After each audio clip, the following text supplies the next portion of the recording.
Sir, recently Barkadat released a video saying that Hindu victimhood is false. It's just like a fake story of a political agenda. Because the main reason given for that is various reasons. The crux of her story was Hindu are in majority in this country. So nothing can happen to them because they have the numbers, they have the power to tilt the vote in their favor.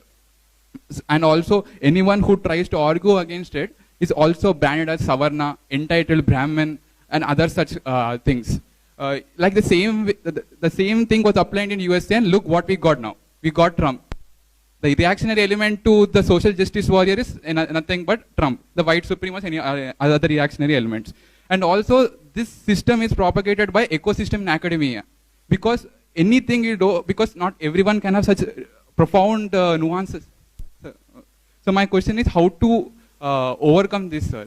How to fight this entitlement or the victimhood? When will this victimhood go, sir? I'll give you a simple example, a simple answer.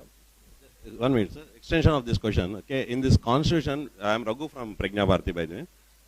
The constitution we have 24 to 35, article 24 to 31, which protects the minority rights. Okay, minority rights.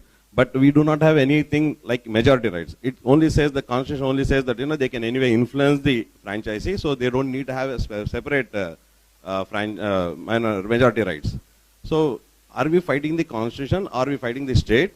Okay, and in this Hindu fragmented society, can we really do this? Okay, I got this. Okay. So first I'll answer your question. So according to her, if you're in a majority, you can't be a victim. Correct? So the converse of that statement is, if you're in a minority, you can never be the aggressor. You'll always have to be the victim. Correct? Okay. Are Brahmins in a majority or minority? Minority. So if Brahmins are in a minority, they could have never dictated terms to others. Is that the logic? Shall we agree with that? Anybody who is less in number and does not enjoy numerical superiority is never in a position of dominance. Correct? That's the assumption. Brahmins were never in a majority. Why do you keep blaming Brahmins? Why do you keep bashing Brahmins all the time if, according to you, people who are in minority can never dominate others? It is not a question of numbers. What applies to Brahmins must also apply to others? Or is the logic different? If the logic is different, then it is convenience. Correct? I won't call it logic then. Correct?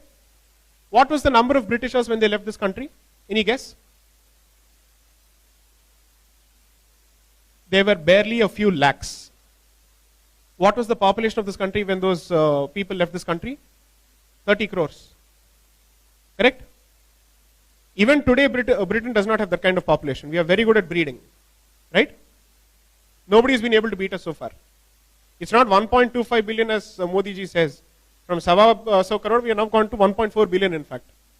So on Doordarshan, when you see that thing which has that population clock, it's like a time bomb, it's ticking. So the point is, I'm trying to say that if that is the logic, no people who are small in number can ever be accused of dominating others. Can you do this in South Africa then? It was a white minority. What about Zimbabwe? It was a white minority. Yes or no? There are 5 fingers and there is 1 fist. Which is stronger? The finger or the fist? That's the answer. You may be 5 fingers, but there is 1 fist. Is it difficult for a fist to break each finger when the fingers don't come together?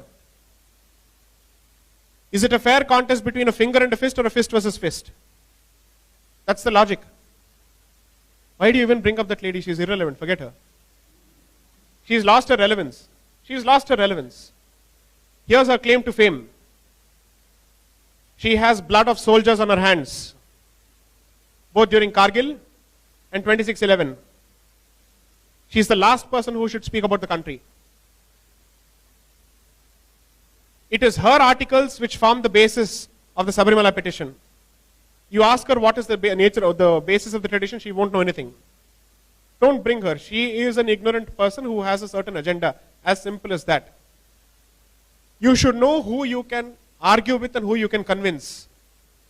These are not people who can be convinced. They understand only one language, which is that either you're in power or you're out of power, as simple as that. That is the only language they understand. That is precisely the problem with Mr. Modi, although I have certain problems with him for not doing anything for us, neither as it may.